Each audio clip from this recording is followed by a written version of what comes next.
I guess I never really thought of myself as really a storyteller. I would say that poetry isn't my only mode of storytelling. I think my fashion and designs and just all that stuff is also very much influenced by my mom specifically. Each piece that I try to create, whether it's a poem or whether it's like a top or a skirt or something like that, in the back of my mind always, I think about my mom, and she was always fashion forward. Never skipped a beat. I guess what type of storyteller I am is remixing maybe? Taking the stories and experiences that my parents went through and then mixing my perspective into them. I feel like my whole life has always been about translations, but feeling like lost in the translations almost, and feeling like people being misunderstood by the people who I care about the most. So people outside of that, like, in the nail salon, clients would understand me very clear.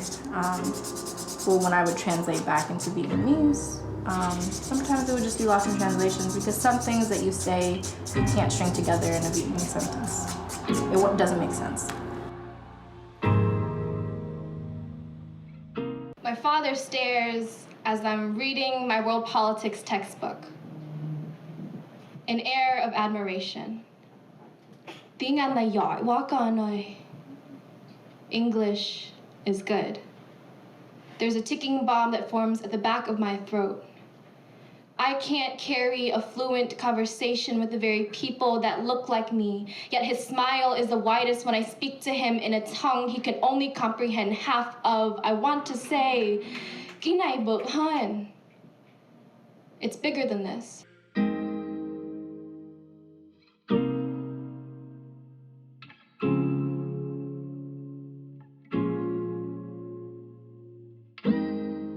So I started doing nails at my mom's nail salon at the LA Nails on Grand.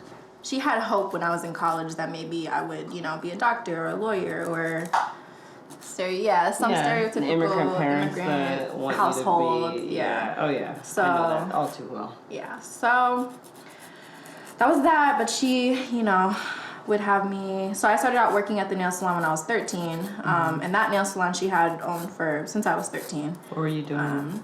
When I was 13, I would just do like phone calls. I would talk to the customers.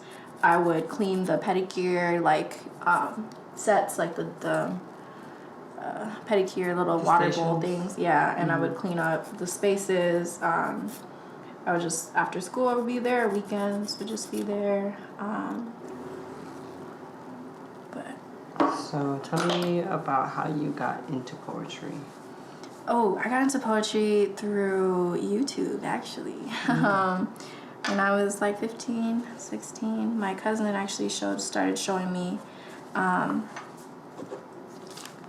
videos on YouTube of this New York poetry group called the Strivers Row. This is an elegy for all the things that we become before we're done becoming women. I will not believe that to be housed in a body that is black is to be always dressed in black for the funeral. Even when we die, we live forever.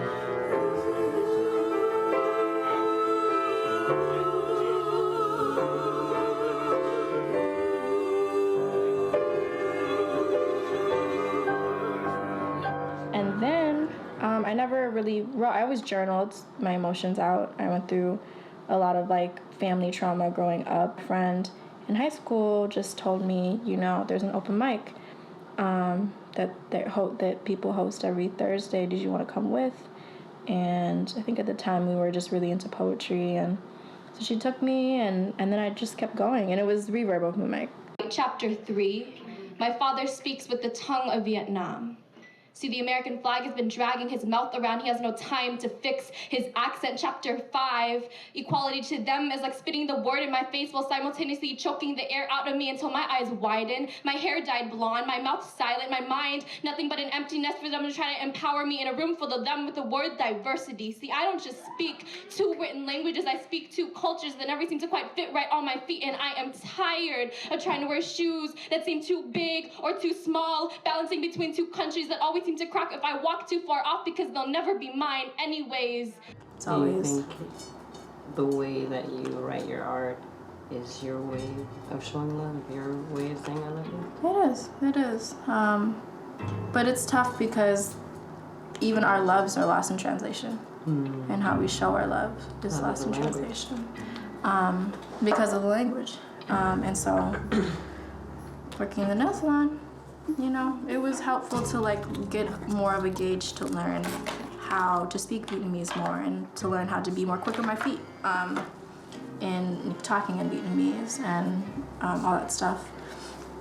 But on the deeper sense, because I think I am very much like a deeper, like needing deeper relationships. Bố có thấy không? Cái này bự hơn. Can't you see? It's bigger than this. He's still staring, distaste clicking on his tongue. Nói tiếng Anh đi con ơi. Child, just speak English.